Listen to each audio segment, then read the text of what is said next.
सवाल मैं competitive math का क्वेश्चन लेकर आप लोग के सामने आया हूँ। आने वाला एग्जाम जब आपके सामने कंपटीशन का एग्जाम आएगा तो आपके पास इस प्रकार के सवाल, जब कॉम्पिटिटिव मैथ के सवाल आपके सामने रहेंगे तो आप किस प्रकार से बनाएंगे, मैं आपको ट्रिक के द्वारा इसको बनाने का कोशिश करूंगा। और मैं आशा करता हूं जब आप मेरे वीडियो के आखिरी तक रहोगे तो आप आसानी से सीख पाओगे। तो चलिए मैं सबसे पहले क्वेश्चन को पढ़ता हूँ। एक आदमी ने साधारण ब्याज पर बैंक से 7,000 रुपये का कर्ज लिया। यानी एक आदमी ने जो 7,000 रुपये का कर्ज लिया, 3 वर्ष बाद उसने बैंक को 3,000 रुपये दिए हुआ 5वें वर्ष के अंत में 5450 रुपये देकर लोन चुकता किया। तो रेट ज्ञात करें, यानी दर ज्ञात करने का बात बोला। तो सबसे पहले हमको क्या करना, मूलधन ज्ञात करना है। क्या करना, ज्ञात करना है मूलधन। तो मूलधन हम ज्ञात करते हैं, तो मूलधन किस प्रकार से हम ज्ञात करेंगे। पहला सवाल बोल रहा है कि एक आदमी ने साधारण ब्याज पर बैंक से 7,000 रुपये का कर्ज लिया 3 वर्ष बाद, यानी कितने वर्ष तक, 3 वर्ष तक 7,000 रुपये का कर्ज लिया। तो 7,000 को 3 वर्ष में जोड़ते हैं,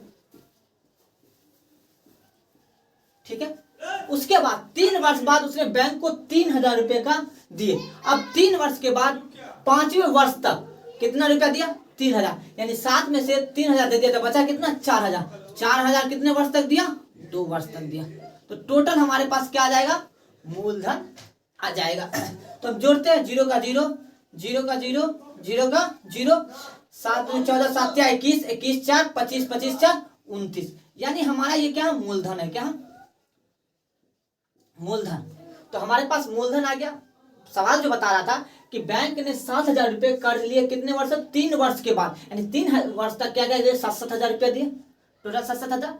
उसके बाद बैंक को 3,000 रुपये दिए 5वें वर्ष के अंत में। तो 5वें वर्ष यानी 3 और 2 5, यानी 2 7 में से 3,000, 7,000 में 3,000 बचा कितना, 4,000। 2 वर्ष तक वो दिया था, 4,000 4,000। टोटल हमारे पास मूलधन कितना आ गया, 29,000 रुपया।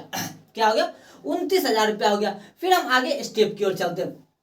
स्टेप देखिए कि टोटल जो बात हो रहा था, ये कितना बात हो रहा था, 3 वर्ष के बाद उसने 3,000 रुपया दिया। कितना दिया, 3,000 रुपया। और 5वें वर्ष के अंत में कितना दिया, 5450 रुपया, 5450।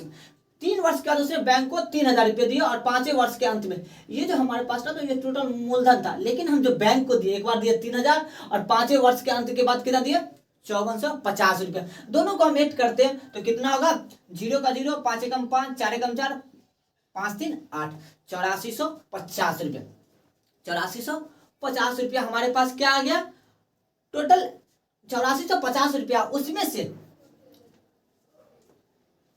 कितना रुपया लिया था बैंक से, एक आदमी ने साधारण ब्याज बैंक से कितना 1,000 रुपया लिया था, 7,000। बैंक को दिया कितना, 84, यानी 7,000 रुपया लिया था। तो 7,000 माइनस कर देते हैं, 0 का 0, 5 एकम 5, 4 एकम 4, 8 में से 1450 रुपया, यानी 1450 रुपया हमारा ये क्या हो गया, सिंपल इंटरेस्ट हो गया। ऐसा समझ में आ गया, सिंपल इंटरेस्ट भी निकाल लिए। पहले देखिए कि 3 वर्ष के बाद उसने बैंक को 3,000 रुपया दिया। कितना 1,000 रुपया दिया, 3,000 रुपया दिया।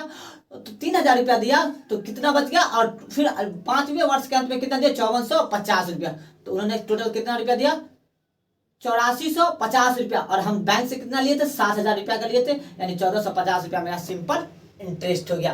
1450 रुपया मेरा सिंपल इंटरेस्ट हो गया। अब चलते हमारे पास सवाल बोल रहा कि दर ज्ञात करें। क्या ज्ञात करें, तो हम सवाल जब पास मूलधन और ऐसा साधारण ब्याज हो गया, हमको ज्ञात क्या करना है, दर ज्ञात करना।